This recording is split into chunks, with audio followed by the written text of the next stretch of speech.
Hello, everyone, and welcome to the 31st audio file in the audiocast series known as the Q News Patriot. I'm the Q News Patriot. My name is SGAnon. It's good to be with you.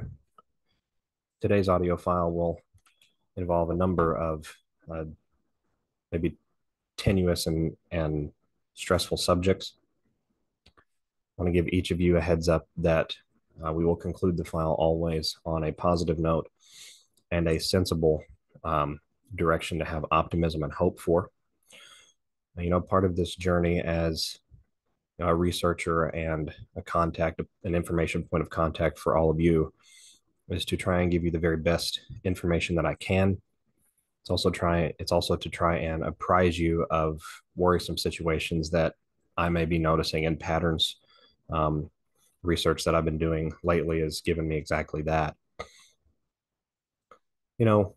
We should address really quickly that while the White Hats, the Q Patriot Alliance, the World Alliance of Generals, whatever you want to call it, are fighting the deep state, I think there's been a little bit of a misnomer to the words in control. In control means a lot of different things. Militarily, just because you have control of the battlefield does not mean at all that you have control of the war. It also does not mean that you have reached a point yet where you can sort of proclaim victory prematurely. Sometimes simply gaining control is gaining the initiative, gaining control of the chessboard, if you will, the strategies of battle. It's a back and forth, especially with an adversary of this size and this strength. This is a multi-thousand-year-old cabal. They have essentially designed and controlled and retained power for all structures, infrastructure, and scaffolding for society to operate in our world for just as many years. Dethroning them is not a 4-year process. Dethroning them, as we have seen, has actually been a multi-decade process at this point, and we are accelerating into what appears to be a very public phase of all of these operations ongoing.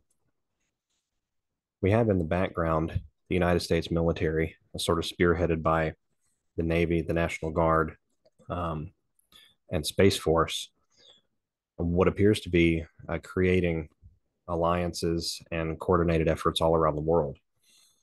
We know that active operations have been ongoing for tunnel destruction, and those operations have actually moved recently into the North American continent, the South American continent, and the European continent. Soldiers being activated for underground duty in all theaters. Reports of earthquakes between 4 and 7 magnitude, 4.0 and 7.0 magnitudes. Depths pretty consistent with what we would think deep underground military bases, tunneling systems, and networks would be located at. We have visual evidence, and in some cases even reported by the mainstream in various areas, that these operations are happening. It looks like we're sort of positioning almost, readying ourselves for the next flurry of chess moves to come. At the same time that we're doing all of that, we have nuke sniffers that are up pretty much every day, sometimes on call sign and transponder, and sometimes not. In the last 2 weeks, we've witnessed nuclear command and control birds for various militaries up over the Pacific theater, the North American theater, and the European theater. This is a very serious time that we're all living in. These are real operations that are occurring. But I think it's a little bit of a misnomer to say that the White Hats are in complete control. And if I've ever given that impression to each of you, I apologize. It comes from a place of overwhelming optimism about where we end up. But it is worth stepping back and noting that we still have an adversary. The game is still not over, and there are still moves left to be played. This is a back and forth between good and evil on this earth. This is a back and forth for the destiny of the world. This is a back and forth for the freedom or enslavement of all mankind. We cannot afford to miss anything. We cannot afford to leave any stone unturned, any laboratory uninvaded and shut down, any combatant left standing. This is a daunting task. We know just from United States judicial records that more than 350,000 sealed indictments have been getting worked on in the background for quite some time. That's only from the United States. There are various judicial systems sort of tied together all around the world, cooperating with patriots in their governments and in their militaries to help identify who these people are at all levels of society and provide the militaries of the world the sort of battlefield reconnaissance necessary to tailor operations moving forward. Every day is a different, I shouldn't say it's a different strategy, but every day is an opportunity to hone and redefine the strategy that we're using. Sometimes we do, sometimes we don't. Um, we have multiple theaters at play right now. Russia and China just recently announcing joint naval exercises to happen in the Pacific area. We know that China is eyeballing and has been eyeballing Taiwan for a while publicly and is already actually there privately underground, doing the clean out operations that we know are so sensitive. What we're witnessing and what we're living through right now can only be described as a complete redefinition of how our world looks, how the power is distributed through the world, and where power comes from. Vladimir Putin recently on message saying that the world is living through an era where power is being shifted and the way society works is being changed.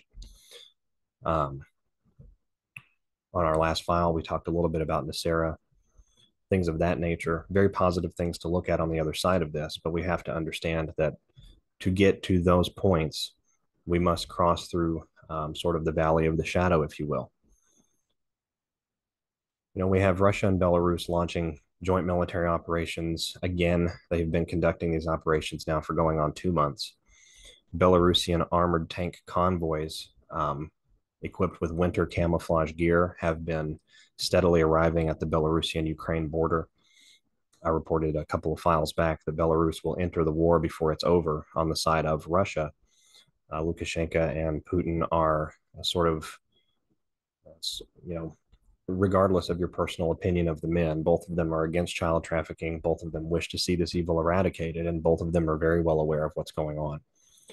At the same time, we have the Baltic states sort of vying, cajoling NATO to get involved at some level, and we've seen that happen. We have U.S. missiles, U.S.-made missiles, I should say, being shot down over Russia.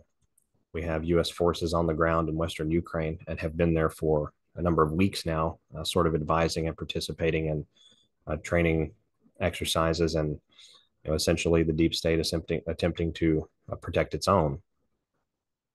We have Poland, a wild card right now, but very possible to come into the war. Could very well be the avenue that draws a more public NATO conflict in, or we could see U.S. service members part and party to a Russian attack on critical infrastructure in Ukraine, which could also give us another avenue for NATO involvement. This war is going to get bigger in Europe before it gets better. We have to draw everyone out. We have to draw the traitors and governments out. We have to see what actions are actually taken. And remember that, while we have patriots in control in some of these governments, we don't have patriots in control in all of these governments. This is sort of an uneven board back and forth. Loyalties are a big part of this operation. Seeing out people's actions, observing the things that are conducted, or the actual directives and orders that are given and then executed. That's a very big part of what Russia, Belarus, Turkey are sort of drawing out for not only the public to see, but also for their forces to identify enemy assets and take them out. It also allows for patriots within the Western world militaries to identify traitors in their own ranks and take them out. This is a multi-stage operation at every level. We've seen Russia recently escalating missile attacks on Ukraine. I'm here to report that those attacks are likely to continue and will intensify. The Western regions, especially in Ukraine, can expect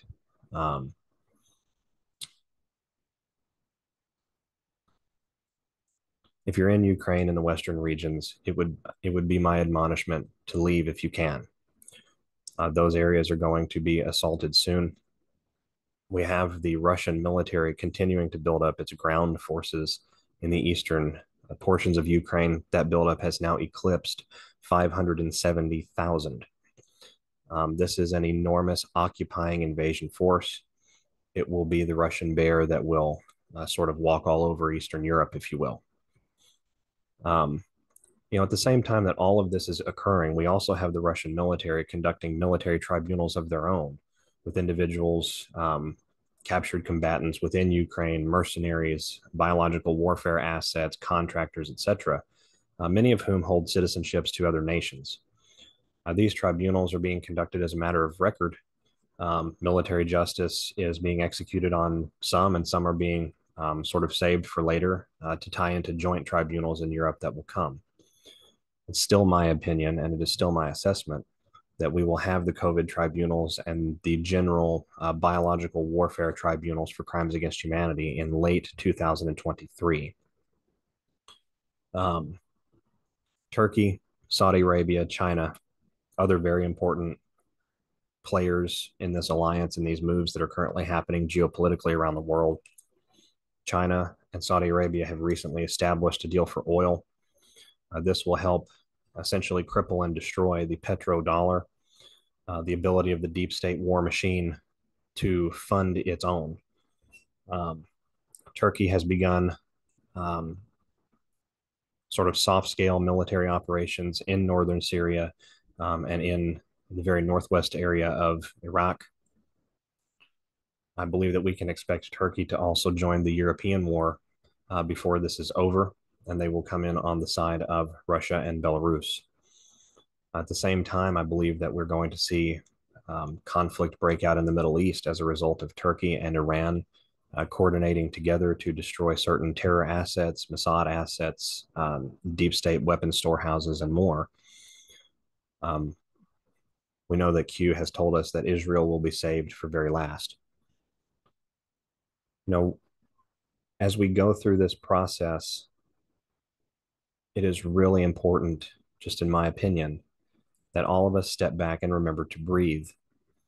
War is war, and war is a very real thing. A total war like the one that we're currently experiencing covertly, and which we will experience more and more overtly as we go forward.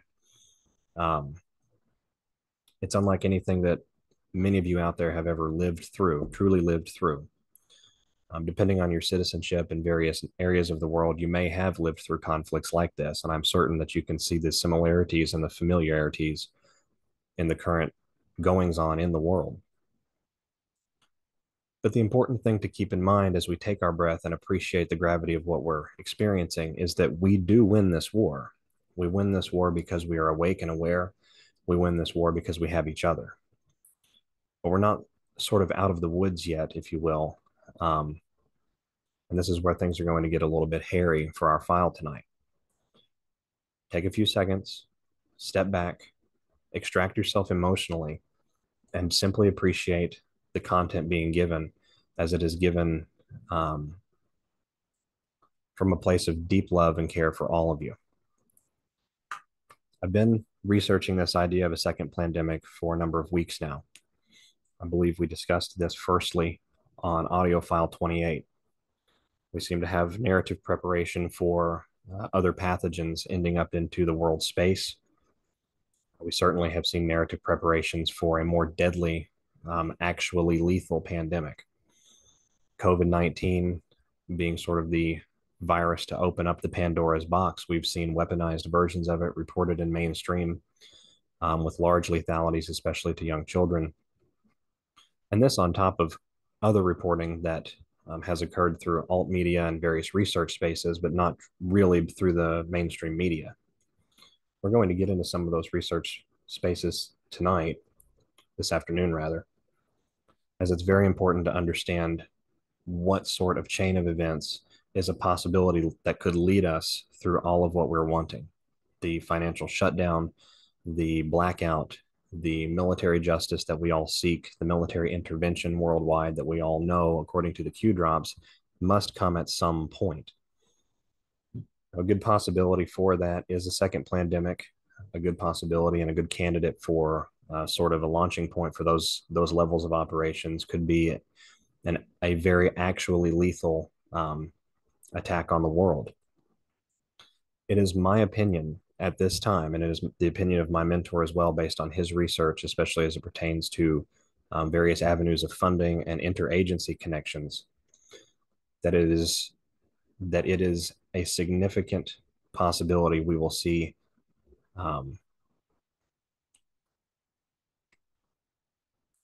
that we will see a pandemic, a biological attack, a plandemic, if you will, unleashed upon the world that will actually pose danger to the citizenry out in all of the free nations of the world. It's my opinion that that virus could be Ebola. The reason I say that is because we've seen Ebola in the narrative space for a number of years. We have Ebola outbreaks going back sort of yearly or bi-yearly for the last 10 years, mainly affecting Central and Western Africa. Just recently, we hosted the African Leaders Summit in Washington, D.C., where the president of Uganda attended. Uganda is currently experiencing an Ebola outbreak declared 28 October 2022. For reference, that is a 5-year delta to the very first Q drop. According to the World Health Organization, as of 13 December 2022, we have 114 confirmed cases of Ebola virus disease, of which 55% have died. I'm going to go through some of this research here, and I'm simply going to read to all of you and allow you to make your own assessments. Reported from netec.org, netec.org, situation report, Ebola cases expand and regional risk rises. This was November the 2nd of 2022. The number of confirmed deaths stands at 43. 45 have recovered. This is in Uganda. Mumbede remains the most affected district. However, Ebola cases have increased in 2 neighboring districts, and 17 have been confirmed in the capital city of Kampala. The capital city is where the president of Uganda would be coming from.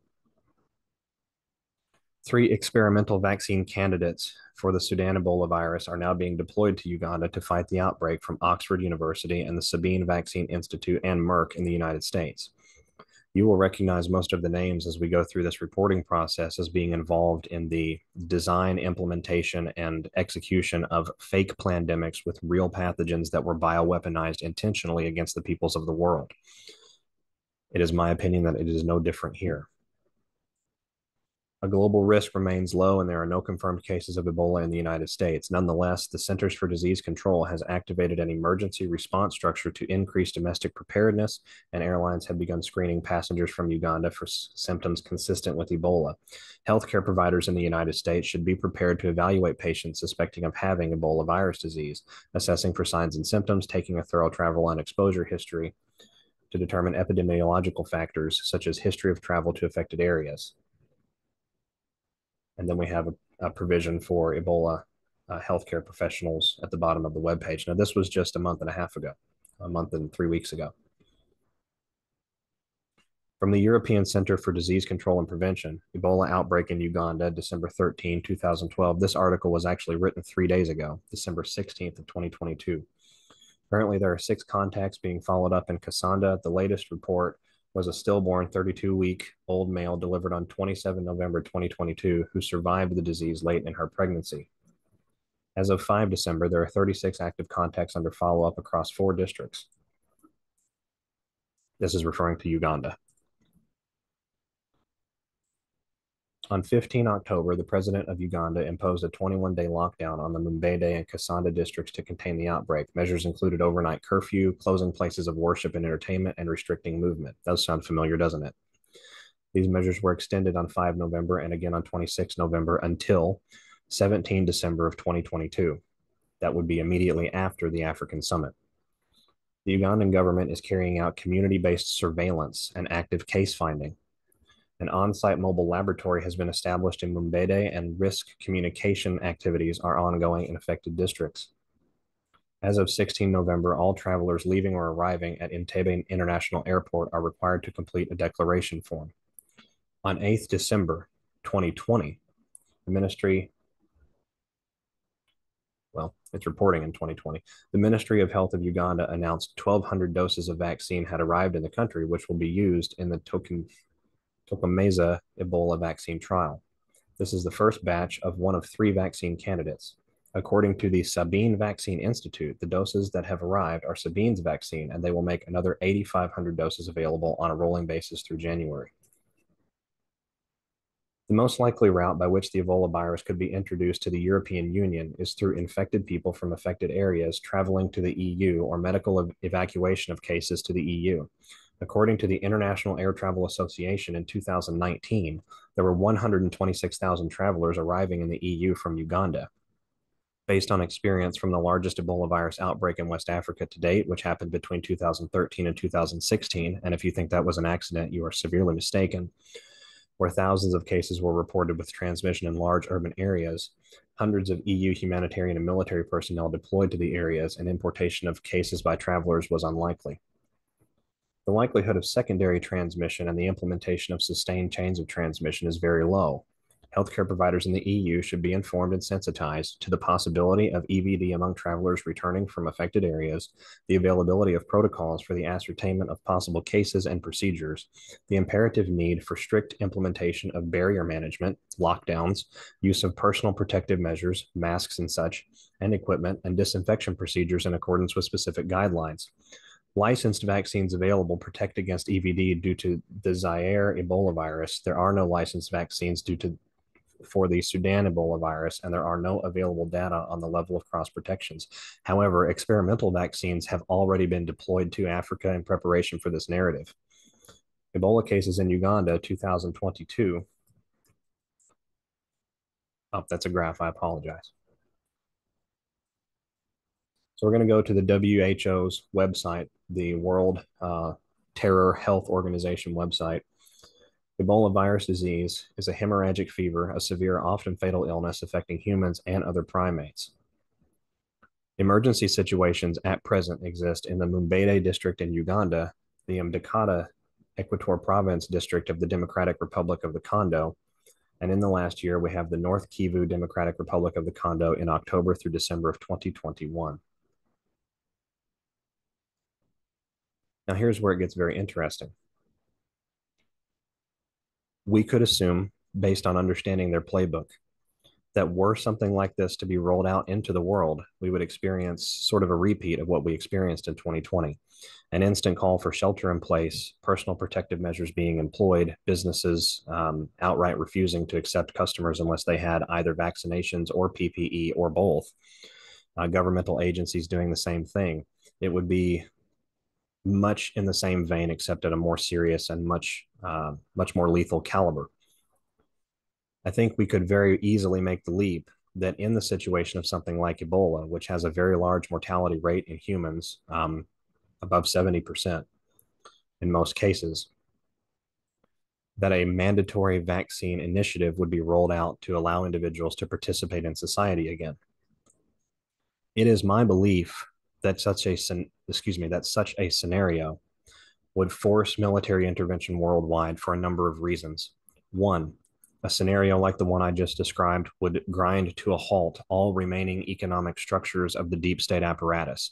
It would destroy the financial markets as we know it. It would cripple the United States economy, which would in turn cripple the world. The Chinese economy is already in failure. Chinese supply chains have already broken down. We are simply waiting for kind of the last blow to this cornerstone before the building collapses. This could very well be a blow like that. The other thing that it does is it forces the militaries involved in the world to protect the individuals, protect we the people of the world against what would be a coordinated, in the moment, simultaneous crime against humanity, intent to shoot us all full of graphene oxide and mind control devices contained in these vaccinations.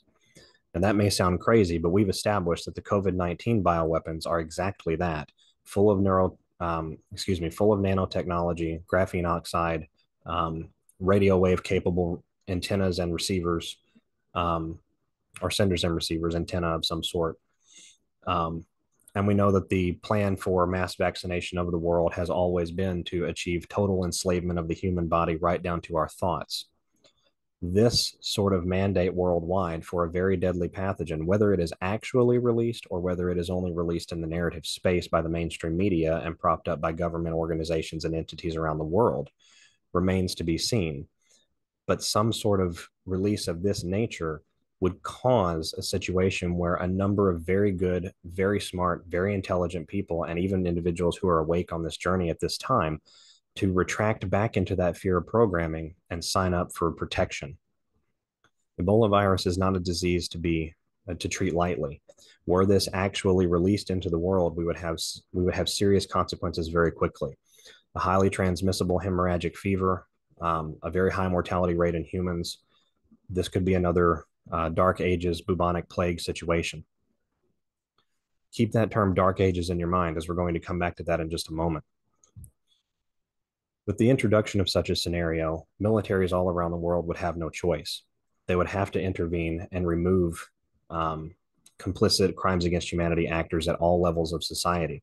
I believe the operations that we've been living in the last 6 years have primarily been mapping operations.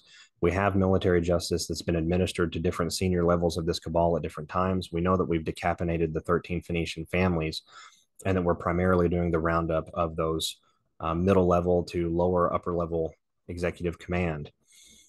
But that in and of itself is an enormous reconnaissance operation, and these assets are always on the move. Additionally, we are attempting to do this operation, and we are doing this operation in the most legal sense possible. And while it is difficult for many out there to believe that we haven't crossed the point into military legality, we truly have not.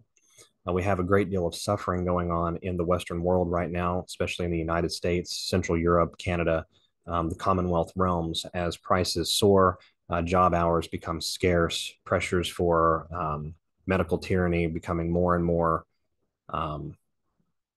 apparent, more and more brazen, more and more, they're just not holding back. And so as life continues to descend in, or quality of life, excuse me, continues to descend in these areas of the world and in others, we're seeing a shift in public sentiment that is driving this awakening. But Q tells us that only at the moment of destruction, the precipice moment, will people find the will to truly change, to truly wake up, and to truly accept that their governments, the people they trust, celebrities that they idolize, entrepreneurs that they wish to be like, academics that they respect and admire, have all conspired to murder them. This sort of an event would drive that level of awareness. It was, excuse me, it would certainly provide the evidence needed by the mass population at large to request military intervention, because it would be a literal please save us or we're all going to die.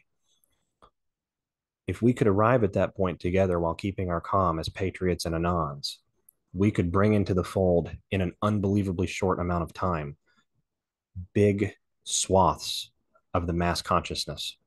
We could absorb hundreds of thousands of sleepers into the fold virtually overnight.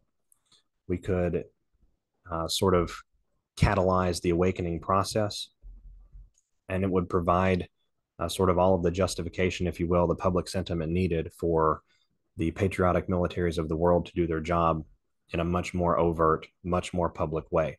It would also provide the perfect excuse for the mass consciousness to drive a military justice narrative into midsummer, late summer of 2023. This could simply be the final nail in the coffin of an apparatus that has been biologically attacking mankind basically since the capability for biological warfare was pioneered. So understand this is all a very heavy topic, but we have a very interesting way that this could play out. We're going to go back to our reading here. The Gavi Vaccine Alliance is located in Geneva, Switzerland. They are a internationally and locally present organization. They're funded in part by the Bill and Melinda Gates Foundation, and they are integral in the World Health Organization's involvement and sort of lens with world vaccination campaigns. It is a public-private partnership that helps vaccinate half the world's children against some of the world's deadliest diseases. Created in year 2000, Gavi has helped to immunize a whole generation. Gavi also plays a key role in improving global health security by supporting health systems and funding global stockpiles, vaccine stockpiles, for Ebola, cholera, meningococcal, and yellow fever vaccines. After 2 decades of progress, Gavi is now focused on protecting the next generation. The Vaccine Alliance employs innovative finance and latest technology from drones to biometrics, sound familiar, to save millions more lives. Scroll down here. Gavi's business model combines excellence from private and public sectors and a commitment to running a lean organization. The Alliance brings together developed country donors, implementing governments, civil society organizations, research and technical institutes, and vaccine producers with the WHO, UNICEF, the World Bank, the Center for Disease Control and Prevention, the Bill and Melinda Gates Foundation, private philanthropists, and international financiers to find ways to fund and support immunization in the world's poorest countries and advance the United Nations Sustainable Development Goal. Now let's appreciate that statement. This particular group and the web that they are a part of is the core of our enemy. This particular group brings together, it's on their website, brings together developed country donors, implementing governments, civil society organizations, research and technical institutes, think academia, vaccine producers, and blends them with the World Health Organization, UNICEF, the World Bank, the Center for Disease Control, the Bill and Melinda Gates Foundation, international financiers, and private philanthropists. This ties the web together in a neat bow. This gives us all of the connection we need to justify the removal of all of these areas from society simultaneously. A biological warfare attack on the world is a weapon of mass destruction. COVID-19 and the COVID-19 kill shots were merely the warm-up phase. We know that the 16-year plan to destroy America involved both nuclear war and extraordinarily lethal pathogens being released into the world in the form of actual pandemics. COVID-19 sort of a test run, a template, if you will, to iron out the bugs.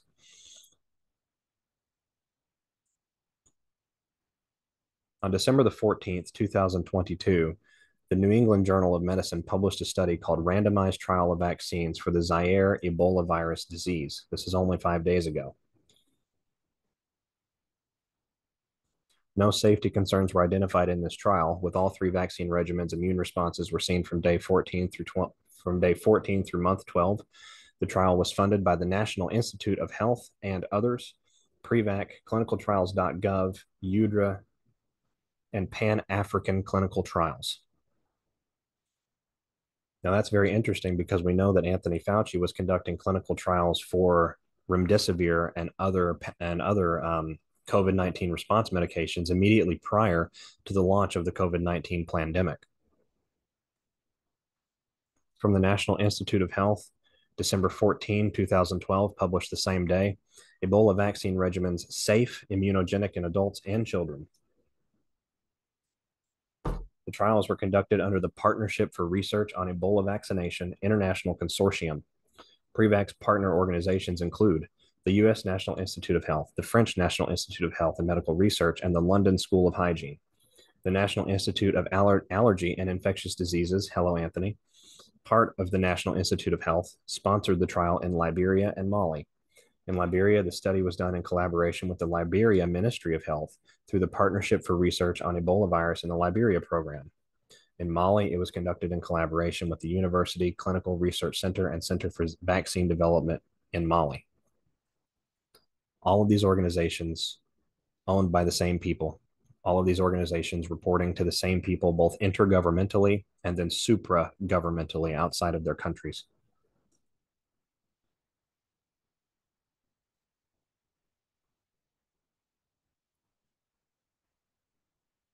Published by Reuters, December 14, 2022, the exact same day.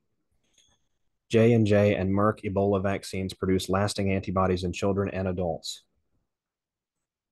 Ebola vaccines developed by Johnson & Johnson and Merck produced virus-fighting antibodies and appear to be safe in children and adults. Both companies' vaccines produced antibodies after 14 days.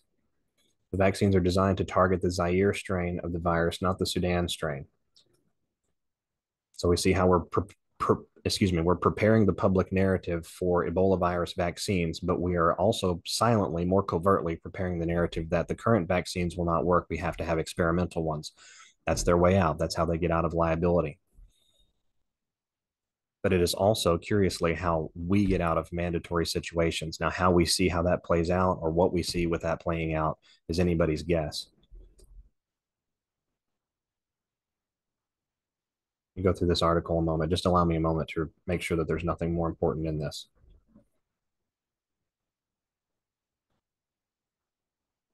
NIH researchers noted that they were unable to assess actual level of protection against the disease, as no participants contracted Ebola during the trial.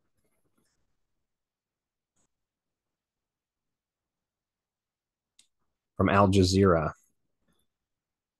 studies in West Africa said that vaccines developed by Johnson & Johnson and Merck appear to be safe in children and adults. This was published one day later on 15 December. From the World Health Organization,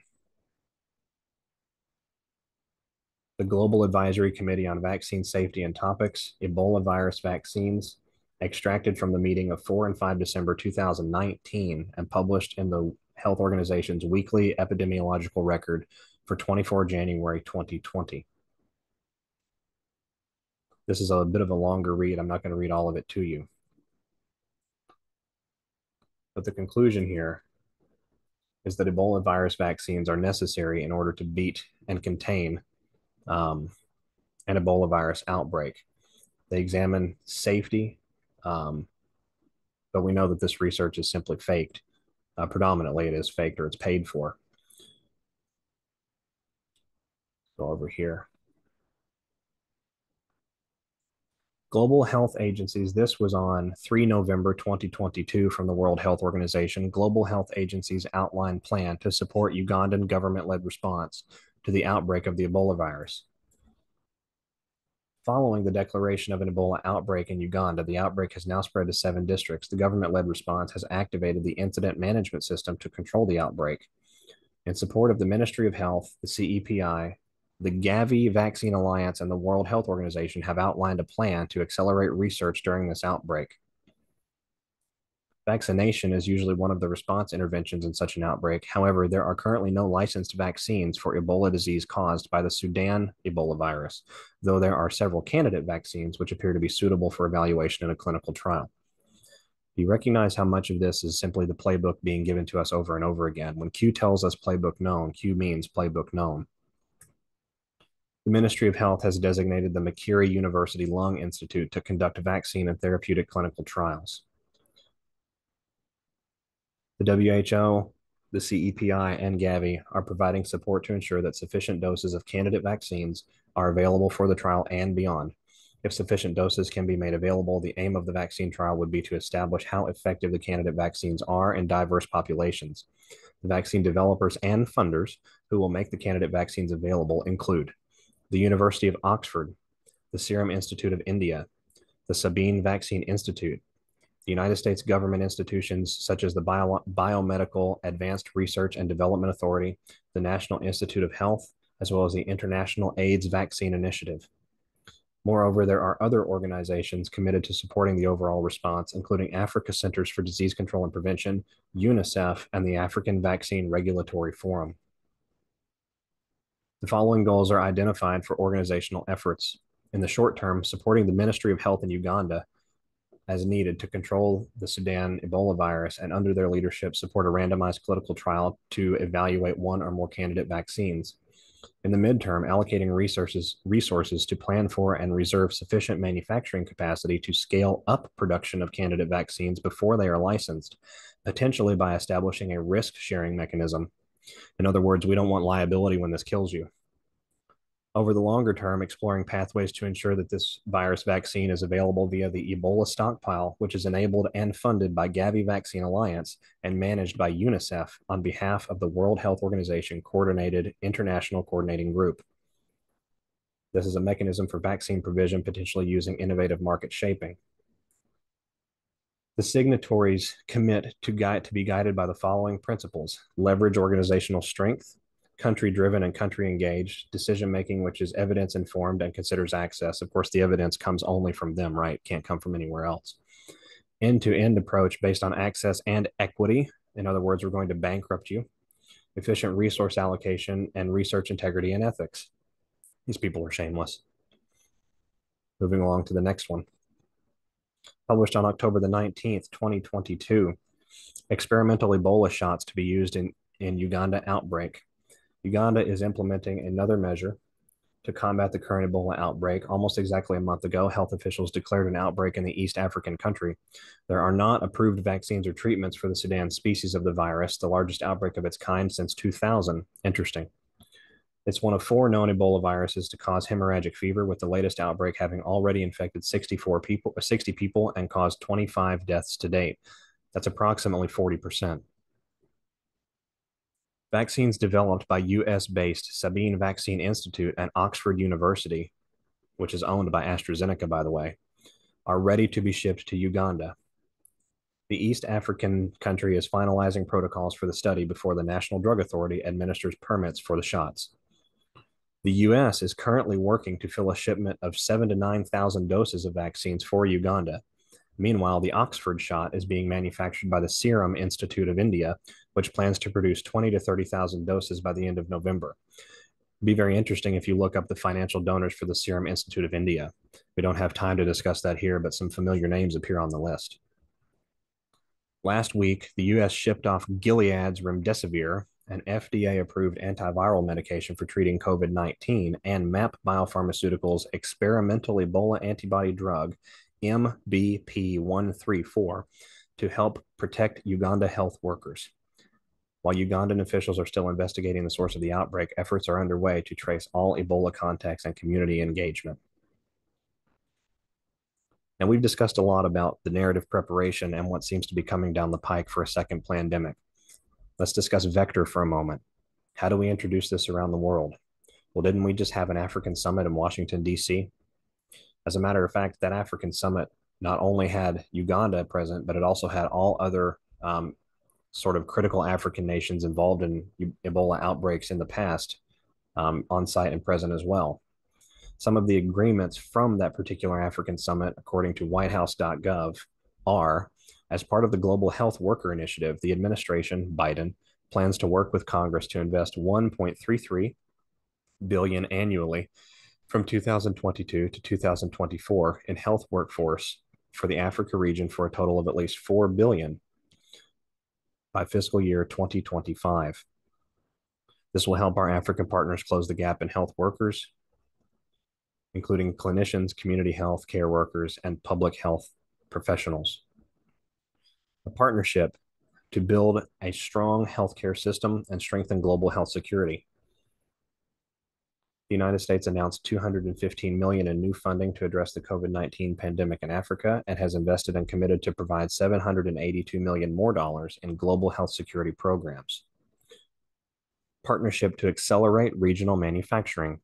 The President's Emergency Plan for AIDS Relief, the President's Malaria Initiative, and the DFC also announced plans to accelerate regional manufacturing capacity for vaccines, tests, and therapeutics, including plans to procure 15 million HIV tests produced by African manufacturers by 2025. The reason we would have those is because these vaccinations we're currently experiencing being rolled out into the world cause HIV.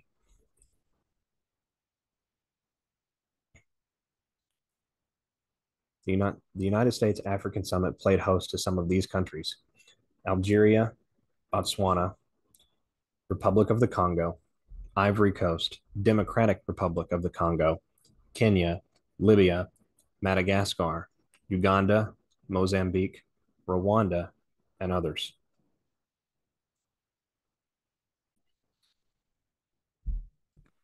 And lastly, I'd like to read you an email taken from gavi.org, the organization that we've seen referenced in a number of these studies and news articles. This was from 19 March 2021. Ebola has so far only affected African countries and occasional cases outside of the continent, but the virus could mutate to spread more easily between people, making it more of a pandemic threat. Ebola virus was first identified in 1976 near the Ebola River in what is now the Democratic Republic of the Congo. Even more worrying is that genetic sequencing suggests the current outbreak in Guinea was triggered by someone, I skipped a bit of the article, was triggered by someone infected 5 to 7 years ago during the 2014 to 2016 West African outbreak whose body has been harboring the virus. Did you catch that? They're attempting to paint the narrative that individuals from previous outbreaks are harboring the virus dormantly in their body and it's suddenly reemerging into the public space. Pandemic threat. There are 4 Ebola viruses that cause disease in people, all of which are endemic to Africa. While these mainly spread through a direct exchange of bodily fluids, it could be spread through respiratory droplets. Scientists have also wondered if the virus could, in some cases, be transmitted through aerosolized particles, although this does not seem likely to be a major mode of transmission. Ebola is a ferocious killer and it doesn't spread very easily, but it does often kill people before they have a chance to, as it does often kill people before they have a chance to spread it. However, if the virus mutates in ways that allow it to spread via respiratory droplets, as COVID-19 does, that would increase the potential for it to spread more easily and become a pandemic threat. The incubation period for Ebola ranges from 2 to 21 days, though the average is 8 to 10. The diagnosis is achieved by a PCR test. PCR testing is most frequently used to diagnose Ebola virus because of its ability to detect low levels of virus. Are you seeing similarities here, my friends? There are 2 licensed Ebola vaccines, as well as being licensed by the EMA, European Medicines Agency, and the FDA. Ervebo has now received regulatory approval from Burundi, the Central African Republic, Uganda, and Zambia, and is recommended by the WHO Strategic Advisory Group of Experts on Immunization. In October 2020, the FDA approved its first treatment for Ebola virus, Inmazeb, a mixture of 3 monoclonal antibodies.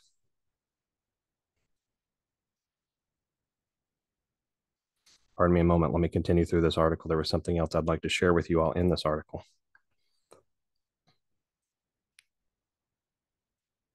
Ebola outbreaks have started with a spillover from animals to people. As with other zoonotic diseases, the key to avoiding this spillover means changing the way we interact with the environment. This means engaging with the sectors that drive disease emergence, such as land use change, mining, livestock production, and wildlife trade. Some have suggested incentives to avoid bushmeat hunting, an approach that has been trialed in Central Africa and includes education to reduce the consumption of meat-like primates found dead in forests. Truly nothing is new under the sun with these individuals. They're completely incapable of real original thought. I believe all of you know that we've read this before. We've experienced this before. We've lived it over the last 2 years, and it almost appears as though they're preparing a second wave of it for us. My friends, I don't like being the bearer of rough news on files like this.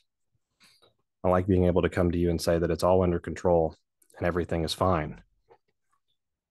It is under control, but we're not to the point where we can say that everything is completely fine. We know a major tenet in the Luciferian religion, the zealotry that they practice, is to do things twice.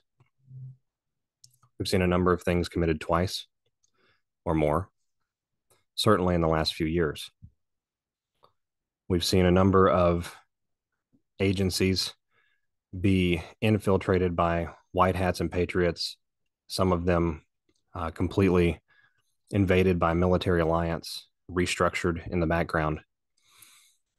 But where is our enemy really? Are they located in a physical spot? Are they located in a particular company? Are they located above that particular company at the very top? Are they located in another area of society that leverages business, finance, or government? We have to catch every last one of them. But we also need an event worldwide that primes the mass consciousness of all of us out there to accept an intervention that we've never seen before. We're living in unprecedented times. We know that biological warfare, pandemics here and there, outbreaks of different kinds have always been sourced, designed, funded, and executed by this Luciferian cabal through the web and network that they control, through the levers of society that they've created all around the world. Their transnational conduits for criminality are seamless, streamlined, very smooth, and very difficult to bring down. But something like this, a second pandemic being launched into the world with an actually lethal pathogen, could provoke the exact response in all areas of society that many of us wish to see. Could you imagine if Ebola virus outbroke in the United States of America? Commerce would grind to a near complete halt. Individuals would overwhelm grocery stores, supply chains would break down, fuel would quickly run out. The ability to bring fuel would be restricted, and therefore fuel would run out for the short term, in a sense of near permanence.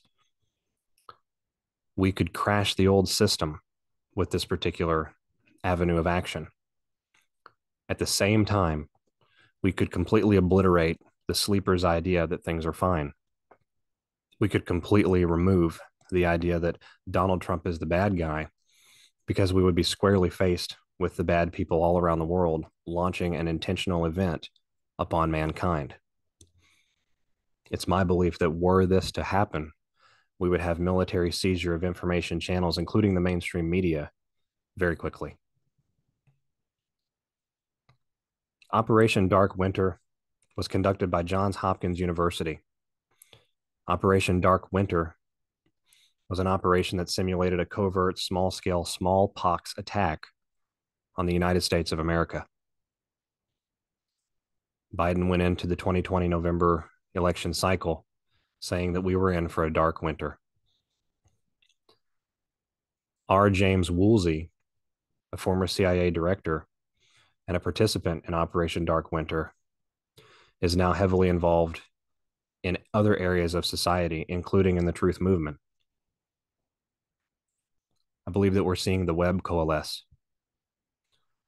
As we progress further in our journey of awakening, we are seeing things come out in very neat sort of tie-off ways that are irrefutable for the sleepers when they're forced to look at it, and ways that are comforting in some ways and disconcerting for others, or in others, for patriots and anons everywhere who are just tired of the show and ready for it to end. We cannot move into the tribunals phase, the public justice and the takedown of worldwide governments, without an active causality happening. Is COVID-19, the pandemic, the crime against humanity, is it big enough? Has it been scale enough to awaken the people? In a great many instances, no. Many of you have interacted with me on various platforms, or my two various platforms, stating that the Twitter files and other things like the Twitter files are doing nothing for the sleepers. Yet it's being presented to them in a very open source way.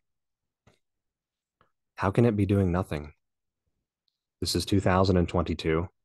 We witnessed a resurgence of quality of life and prosperity in the United States under the Trump administration that we had not experienced in 75 years. And yet the brainwashing was so complete, the programming so deep, that many millions, tens of millions of decent, patriotic Americans were completely duped, believing that we were living in the end times.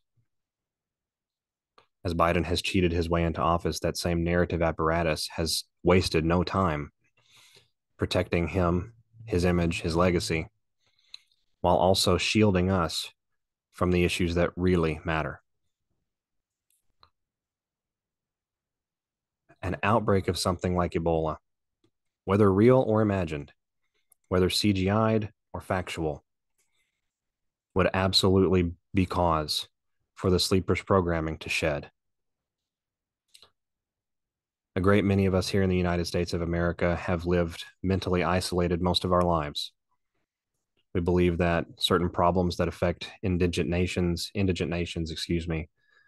third world areas in our earth, around our world, are somehow limited to those areas, that they cannot come here. Part of this journey is understanding that we are all one free people, that problems with the other do affect us and our problems affect them. The United States economic machine sustains the petrodollar and the deep state war machine that continues to finance its own end. How do we crash that? How do we crash that in such a way that we cast the historical blame and shame on the current Manchurian administration and government, while also awakening individuals and providing a realistic context for things to be changing rapidly in real time? Could this not be an avenue for that?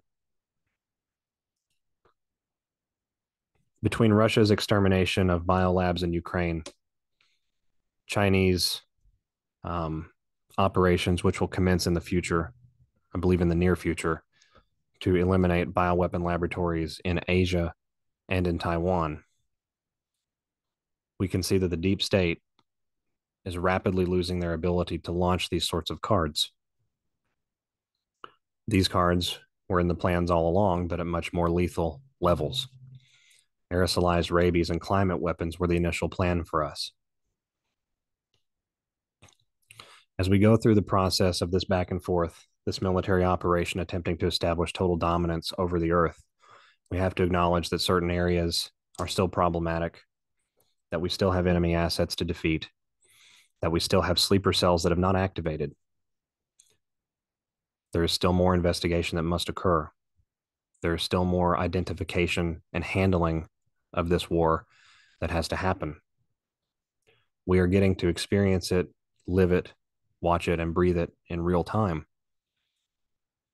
But that's not always easy. On an optimistic note, this could very well be the end of our journey, something on this scale. I can't sit here and tell you that it will or won't happen. I can only tell you what I'm seeing, what I'm hearing, what other very experienced perspectives are telling me. They're telling me that a scare event must be worldwide. We know that Q says a scare event is necessary. A simultaneous cascade of scare events such as nuclear war and biological terrorism, a weapon of mass destruction unleashed on the earth in the form of a fake pandemic number 2, could very well be scary enough to shock even the most sleepy, the most comatose of the normies into the fold, send them running for information, which you now have in spades. We are a fiercely well-equipped and lethal digital narrative army. We can hold the line. We are capable of extracting ourselves emotionally from the moment, examining events, formulating responses, and then carrying them through. We will preserve the consciousness of mankind from breaking down into complete travesty and chaos, into an uncontrollable and uncontainable situation. And we will help usher all of the others into our fold so that we may move as one people forward. Justice for these crimes and others is coming. In some cases, it has already been administered.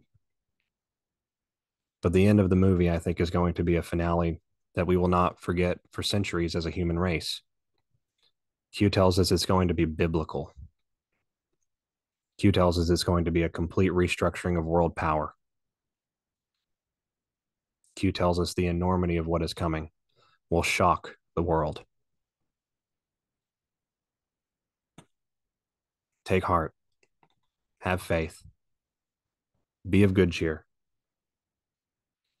Understand that between the shutdown comms we're seeing, the narrative preparation we're seeing, the back and forth in the public space, events such as Elon and Twitter, events such as Oxford and their Ebola adventures, the Johns Hopkins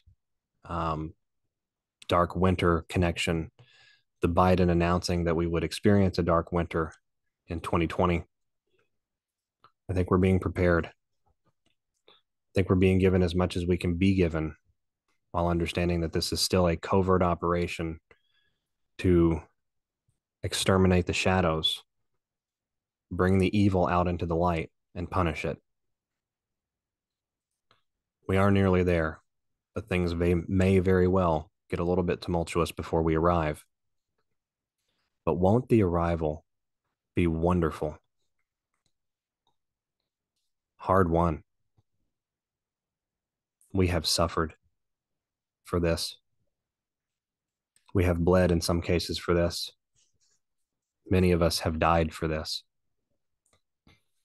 For the first time in mankind's history, an alliance exists between the military patriots of the world and the free peoples of the world against governmental elected power structures that seek nothing less than our destruction.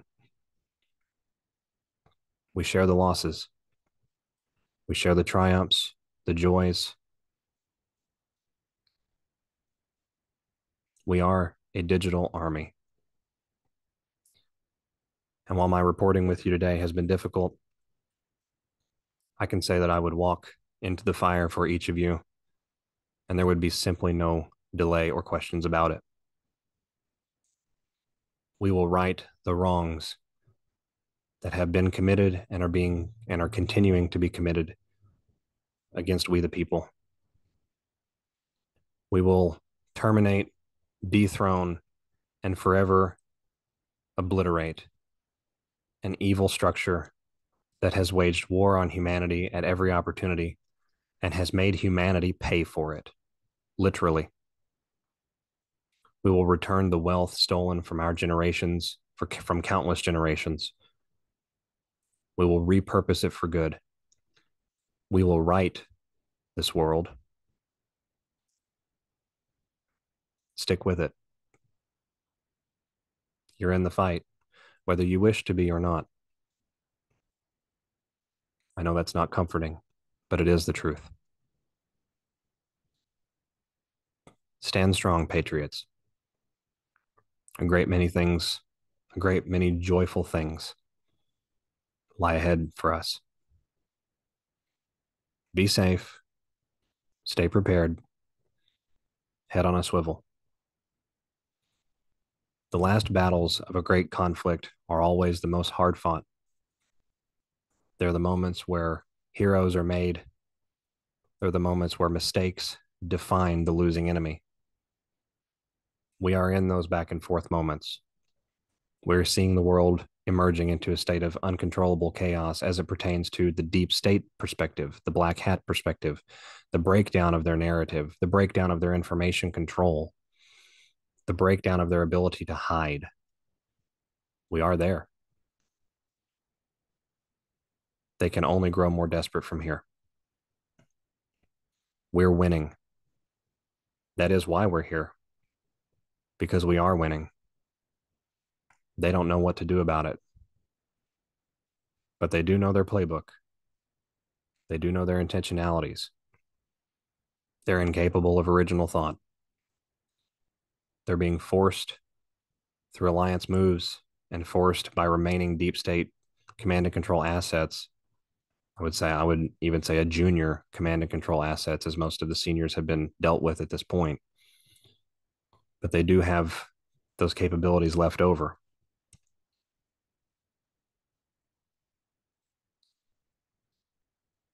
I dearly care for all of you. If something like this shows up in the narrative space, it's important to be prepared, because it may not be a false flag event. Or excuse me, it may not be a false event. It could very well be a false flag. A false flag is simply an event that occurs and occurs for a different reason than what you're told. Something like a launch of a truly deadly pathogen into the world could be the false flag to end all false flags. But it would also be the final nail in the coffin needed to destroy biological terrorism forever, and to forever take down publicly power structures all around the world that have dictated everything from what our milk was worth to what our fuel was worth, to when we could access our money, to how much money we could take out, and forced us to pay for things that we know are free, such as electricity, energy, etc. Stick with it, folks. I'll continue to update you as much as I can with my research. I'll continue to update you if I hear anything from the gentleman who I hold in very high esteem. But as of right now, his research also suggests what I'm suggesting to you now. Coordinated operations occurring on all sides, on all fronts, bringing us to the precipice moment. That moment of destruction will be so glorious because we will be able to look death right in the eye and say, not today. We will not allow it anymore. We are awake. We are aware. We know what is happening. And you, the enemy, are doomed. It's been good to be with you today. Go in peace and love. Be of good cheer. Have a courageous heart. This is not a war for the faint-hearted and weak-minded, and none of you are that. By virtue of your awakening, you have proven yourselves to be some of the strongest in all of humanity. Your strength will be needed. Conserve it. Control your emotions. Live in love. And understand that our Almighty, our God, the living God, the creator of everything, has this. We are being shown what has happened and what is happening to the world in real time so that it may never be possible ever again for all of the annals of history. This chapter closes now. This is SGAnon. I'll be back with each of you again soon. Have a wonderful evening. Thanks. Bye-bye.